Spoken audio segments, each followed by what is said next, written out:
You want to know why Russell Westbrook would be perfect for the Sacramento Kings? I do too. That's why I invited Damien Barling, the biggest Russell Westbrook fan I know from ESPN 1320. He joins me to sell us on Russ in Sacramento right here on Locked On Kings.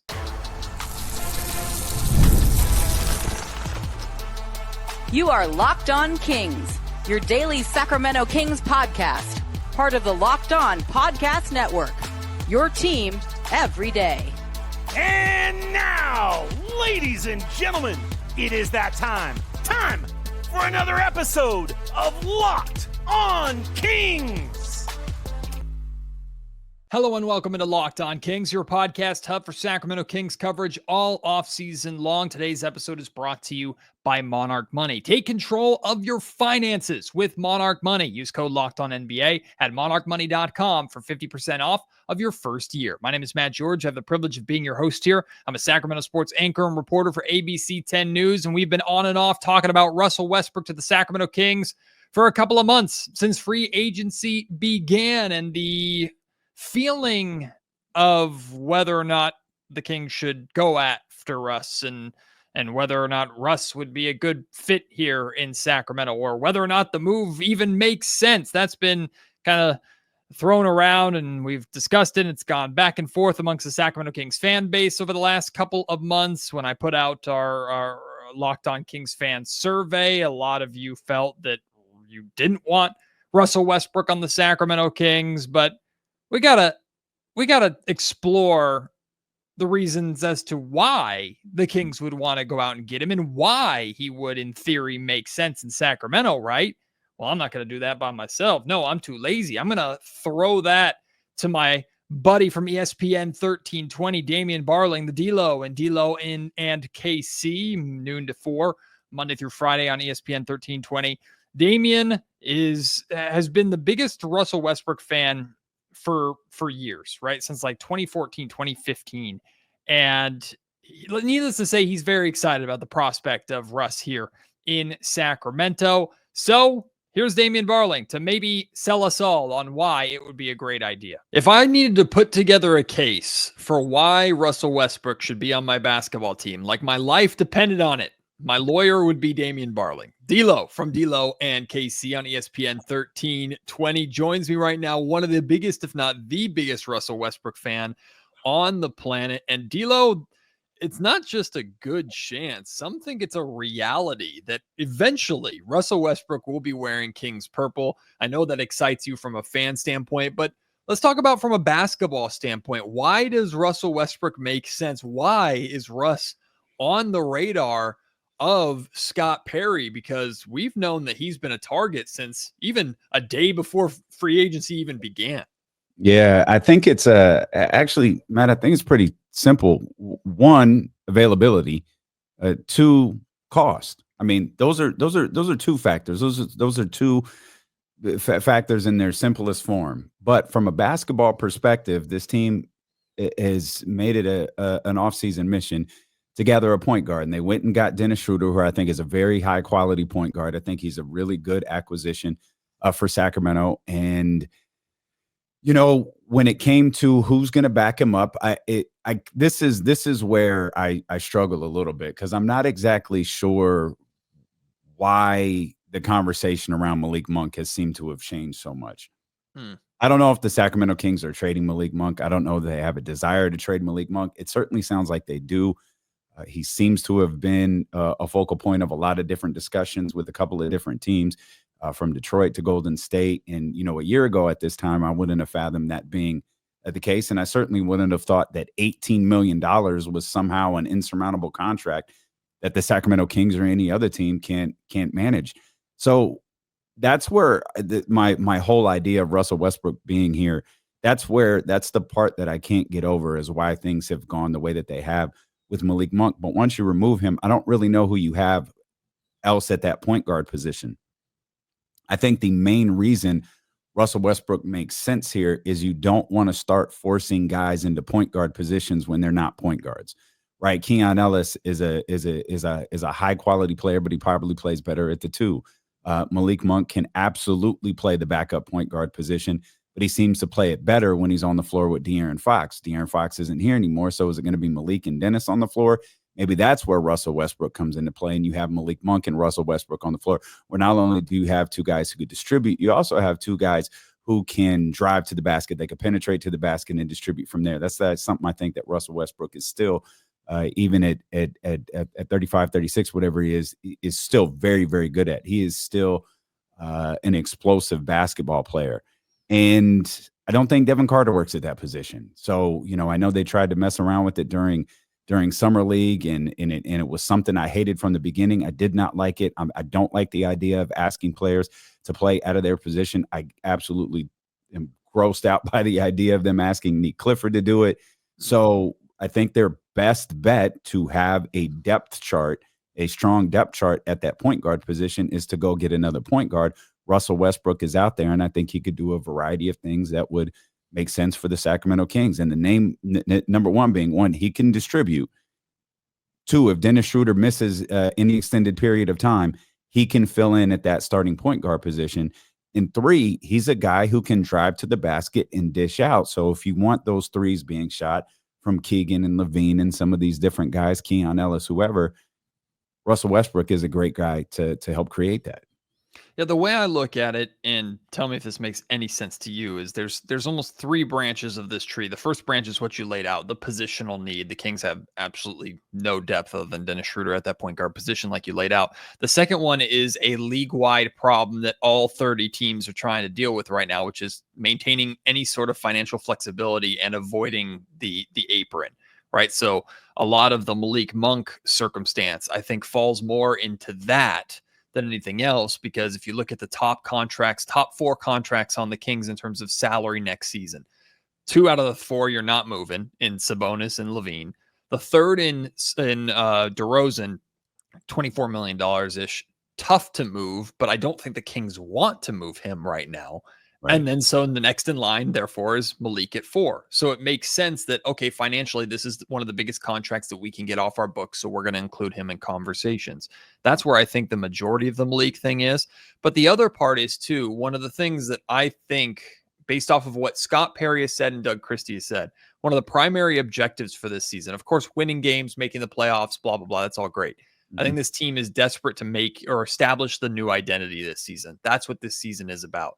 And I feel that it's been made clear, certain players that do not fit that vision for Perry going forward. Malik is one of them. I think it's pretty clear Devin Carter is one of them. We have questions about whether Zach LaVine is one of them eventually.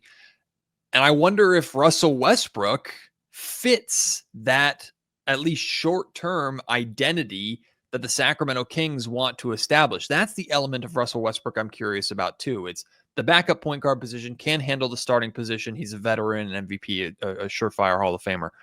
But as a leader, as someone who can come in and establish a culture that a year or two from now, the quote unquote younger guys on the team can take and run with when he's done, does Scott Perry view him and DeRozan as guys that will help build that culture here in Sacramento? Yeah, I think that's a great question. And I mean, I would lean towards yes, because why would you go acquire someone who doesn't fit the culture that you're trying to build? And, Russ was really good in Denver. And, for whatever reason, that didn't work out there. And when Russ opted out of his final year of his contract with Denver, I kind of just assumed, well, he knows exactly where he's going. Like, why would he opt out of that final year if he didn't know where he was going? And I had asked prior to him landing in Denver, I was like, I don't really know where Russ has a home. Like, when a player of his type, when the skills start to diminish a little bit, especially at his size, I think he's a harder guy to find a position for in the league. And I didn't know where it would be. So when he opted out, it was kind of like, oh, okay, well, someone wants to sign him. I was told when the Russell Westbrook rumor started, I was like, does Russ have a landing spot? I asked someone who would know, does Russ have a landing spot? And he said, absolutely not. That person said, nope, he just wanted out of Denver. And if that meant he was done, it meant he was done. He just wanted to be out of Denver. So if you have a criteria, if you're Scott Perry and you have a criteria of guys you want to bring in here, if you have a mold, if you have a thought of what you want this basketball team to look like, you're not going to go acquire a player this early in your tenure that doesn't fit that. So to answer, like, I think he clearly believes that Russell Westbrook is a guy who can hit all those pillars that he talks about when he talks about the construction of this basketball team and what he wants the Sacramento Kings to look like moving forward.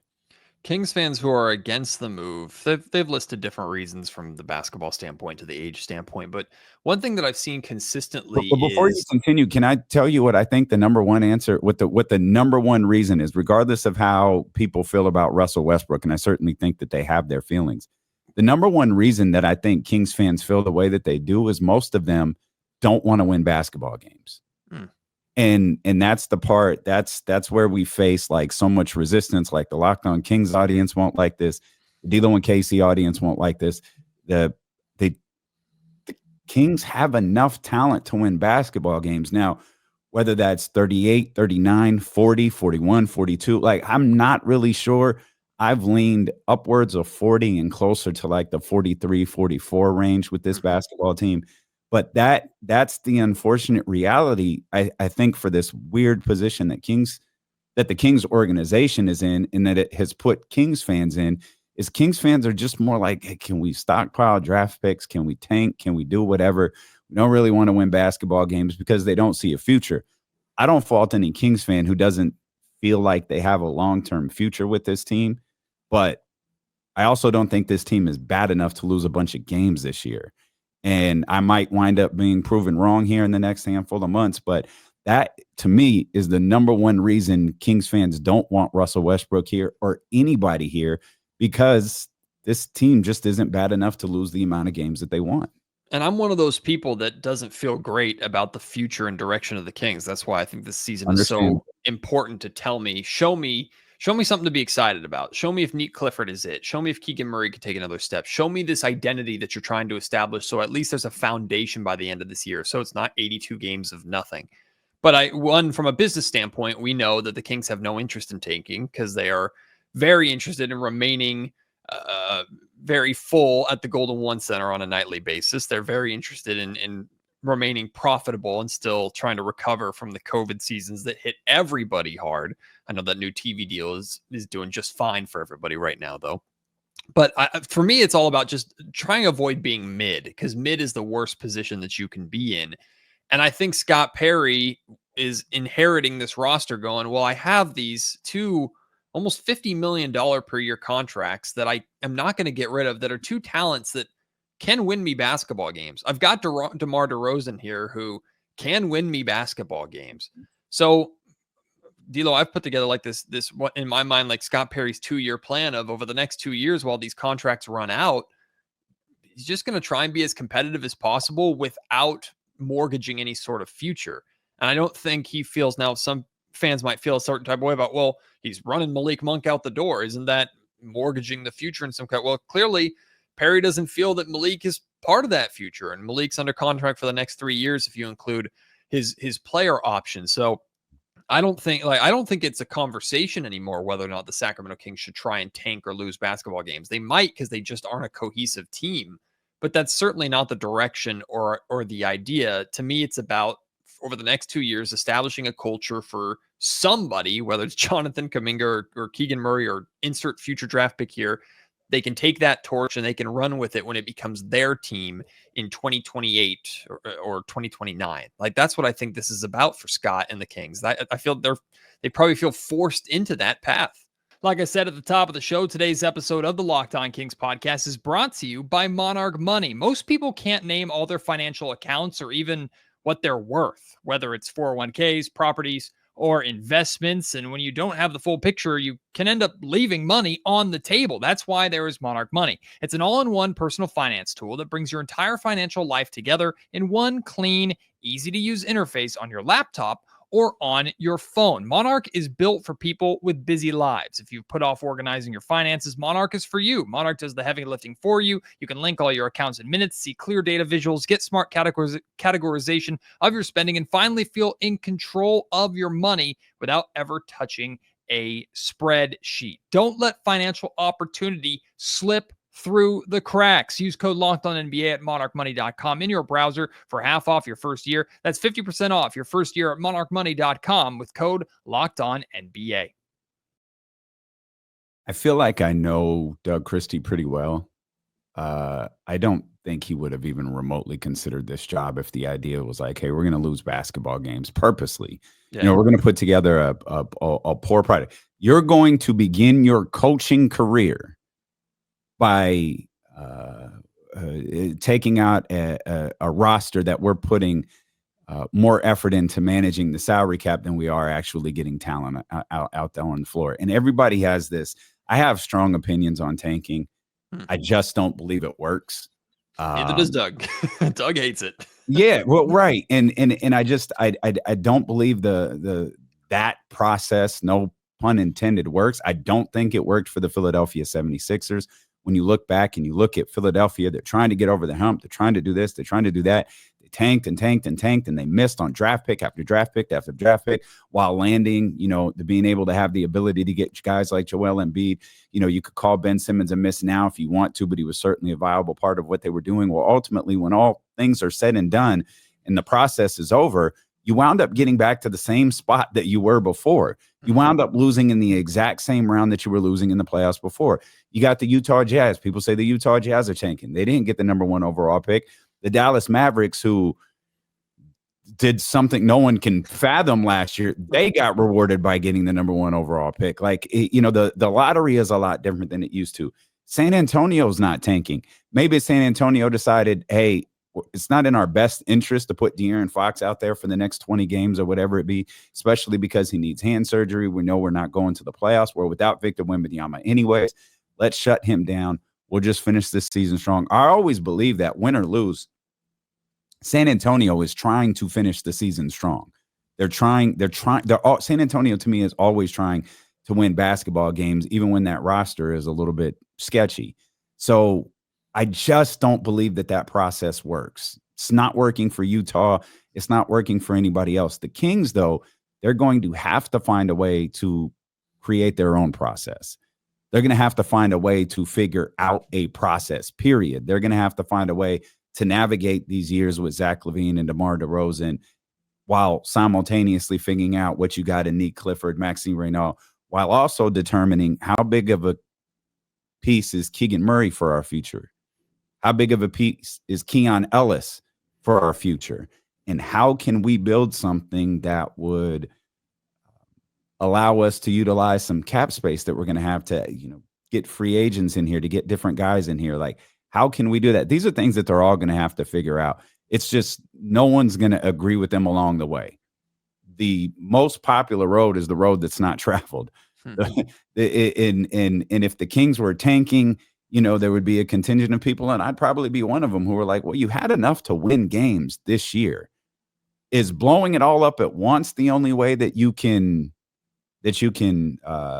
gather picks? Is blowing it up all at once the only way that you can acquire cap space? Because I'm not of the belief it is. It's money out and money in. So no matter how much money you're sending out, some money is coming back. And the fact that Zach LaVine isn't under contract for a super long time, the fact that DeMar DeRozan is really only under contract this year for like a fully guaranteed year, right? That stuff matters. Like that stuff all plays in, because if you're sending out $50 million in Zach LaVine and you're getting back, $50 million in players that spread out over the next 3 years instead of the next 2 years, maybe you have $25 million on the books, that third year.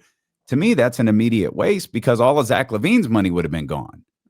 There's probably a trade. There's probably not a trade in the NBA that exists to fit what Kings fans want. And so I'm with you. I'm with Scott. Just find a way to go out there and win games. It doesn't mean that I love the direction of the franchise. They have a lot to figure out along the way. But this year, go win basketball games. I'm locked in. Like I think they're capable. You can want to tank and you can want to fire sale if you want to, but I mean, the rest of the league has to play ball too. And we're looking at this entire offseason of scared money league. How the world do you think you're going to be able to dump all this salary around a league that is afraid to take $18 million, let alone 42 or 44 from Levine and Sabonis's contract and DeRozan's contract too. So you also, and it's good to have a strategy, but it's not NBA 2K where you can force that strategy upon the rest of the league. The league has to play ball too. But since you brought up Doug Christie, I don't remember from his radio days his opinions on Russell Westbrook, but the fire that Russ plays with and the personality, and I know that personality actually is one of those things, D'Lo, that I was going to lay out that I think some Kings fans are spooked by. For some reason, they interpret that as like he's going to be an a-hole in the locker room or something like that. Like, to me, Russ seems like a guy that Doug Christie would really, really like to work with. But I don't remember Doug's opinions of Russ from his time when we worked with him in radio. I don't know if you remember it all, but I feel like Russ and Doug would get along just fine. Oh, absolutely. And obviously, as you said here at the Open, I've been a Russell Westbrook fan for a while. Obviously, Doug knew that. Doug would often comment on the floor, "Oh, you're here to see your boy, huh? Here to see, oh, you had to come out live tonight to see your boy." But yeah, like what as a player, like the thing with Russ that I know a lot of fans hate is it's feast or famine at this point. And the great thing is Russ knows that too. Russell Westbrook sat on the podium at a press conference, like in a meaningful game. He had a great game. I don't think this was the playoff game. I think it was a late regular season game. And he was like, I might turn the ball over. I might hit a three. I might throw the ball out of bounds. I might make the greatest pass. It was something along those lines where he just clearly laid out like it could be feast or famine. But what I'm going to do is I'm going to go 100% to do the right thing for my basketball team. And that's who Russ is. Russ is a competitor. It's the thing that drew me to him the most that year. I think it was 2016 is where I really started to love Russ. That was the year I think Kevin Durant was hurt and in Oklahoma City. And Russ was just incredible. Like we talk about, everyone focuses on what Russell Westbrook did, and rightfully so. He won the MVP the year that Kevin Durant went to Golden State. Right, the triple-double year. Yeah, but you go back to that 15-16 season, and Russ was it was the 15 season, 14-15 season. I think that was the year that Katie hurt his ankle, and Russ was just incredible that year. He was incredible, keeping Oklahoma City afloat, keeping them doing everything that they were doing, and that was where I was like, man, this dude is dope. Like, and then I just started to, I got a little more locked in, no pun intended, on Oklahoma City. And I was like, yo, I knew him from UCLA. I actually got a chance to meet him when he was a rookie at an All-Star game. And I was just like, yo, this is my guy here.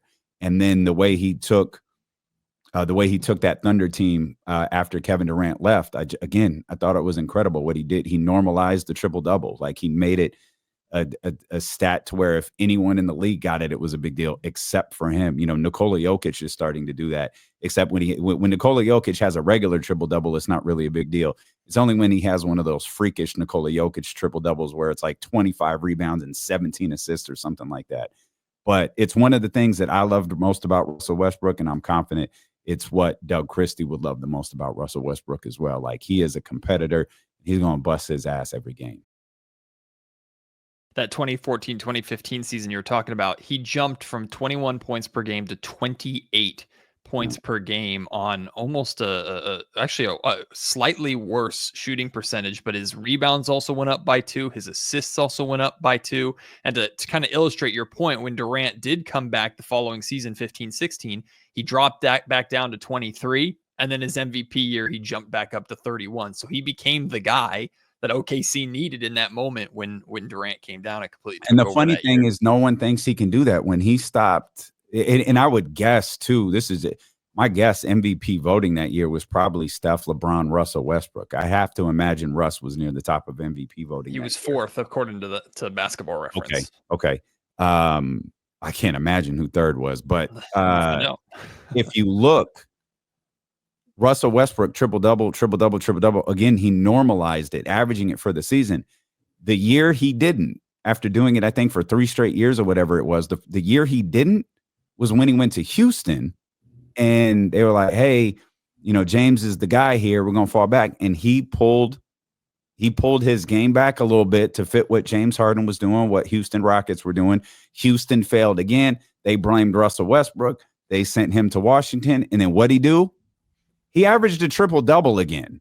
When he wound up being the guy on the team, he just took over the team. When Kevin Durant is there, when James Harden's there, he falls back a little bit and tries to work within the system. And I think that's one of the things that's really underappreciated about what he does is he understands basketball. He understands his teammates, and he understands what works for winning. He's often been put in positions, though, where he's had to be the guy, and people have always looked at that as a negative with him.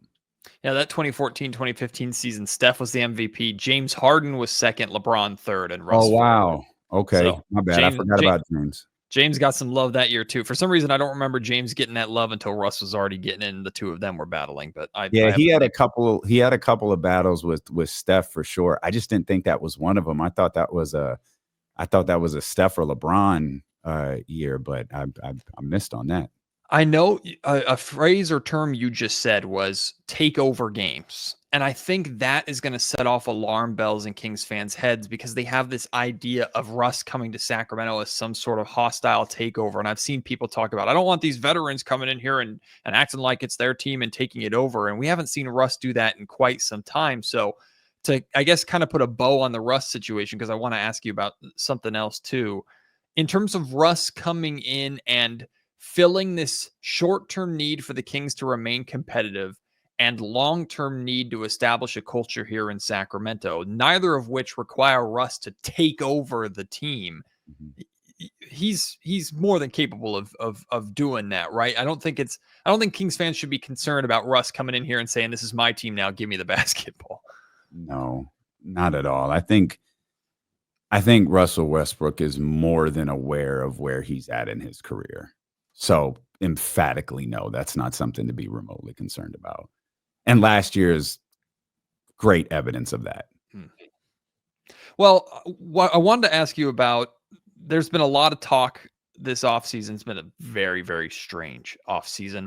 And a lot of people forget that players are human beings, and it's very easy to do so. I know I've forgotten a time or two here on Locked On Kings as well. And I wanted to talk to you about the human element, because you're very familiar with that at both the WNBA and NBA level. I'm thinking Malik Monk. I'm thinking Devin Carter. I'm thinking Keon Ellis to some extent. Of the off seasons that they've gone through, a new general manager comes in, and these two of those guys are hearing their name aggressively on the trading block. Keon is going to be one of the more important role players on the Kings that is paid $2 million next season. And I'm sure he feels a certain type of way about that. And negotiations are coming up later in the season. How do you think everybody says, okay, guys, just be professional, do your job. And I think these guys will. Like, I don't think Malik is going to throw a fit and pout. I know he has a good relationship with Doug Christie. I don't think Keon Ellis is like, the bridge is burned, I'm not talking to you guys ever again type thing. I don't think we have to go to those extremes. But I also think there is a human element of these guys feeling a certain type of way about how this offseason has gone and how aggressive Scott Perry has been to make the moves that he felt is necessary to start to clean up this mess that he's inherited.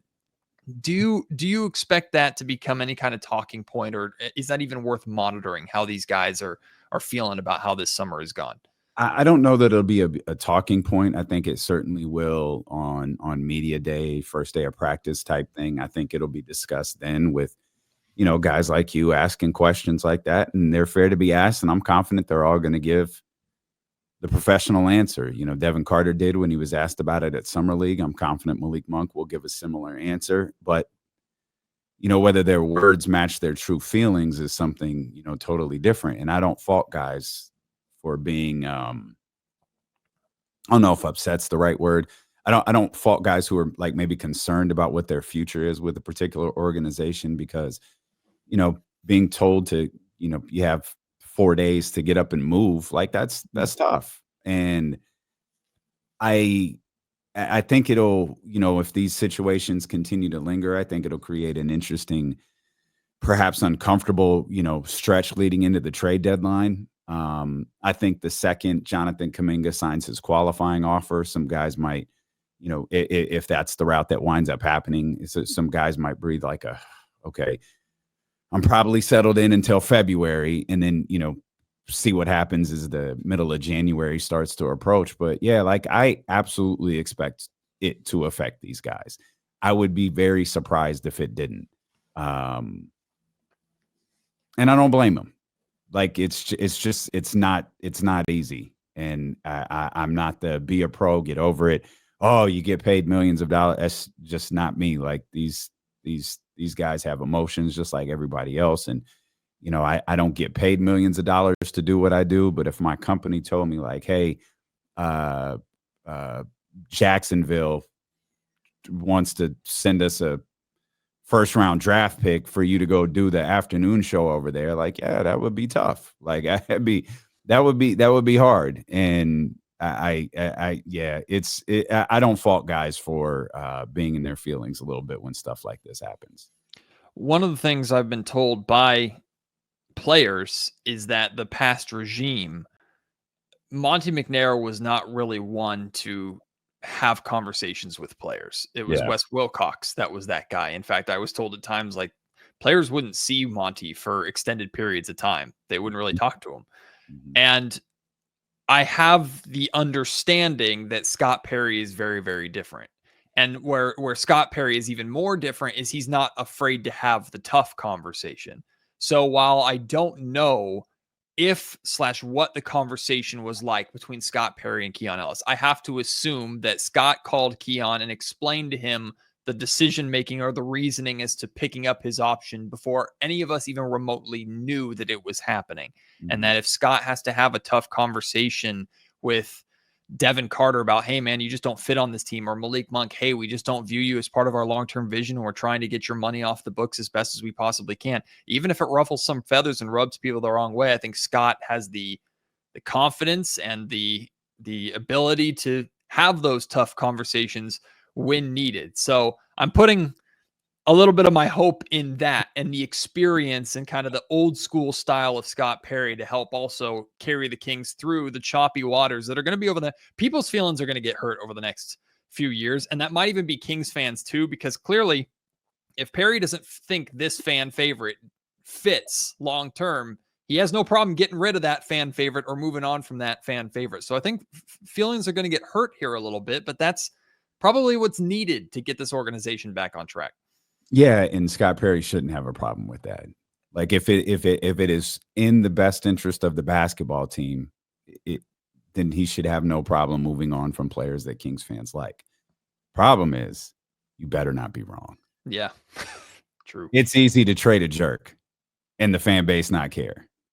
Don't trade someone they love and it not work, because then it's going to get tough for you.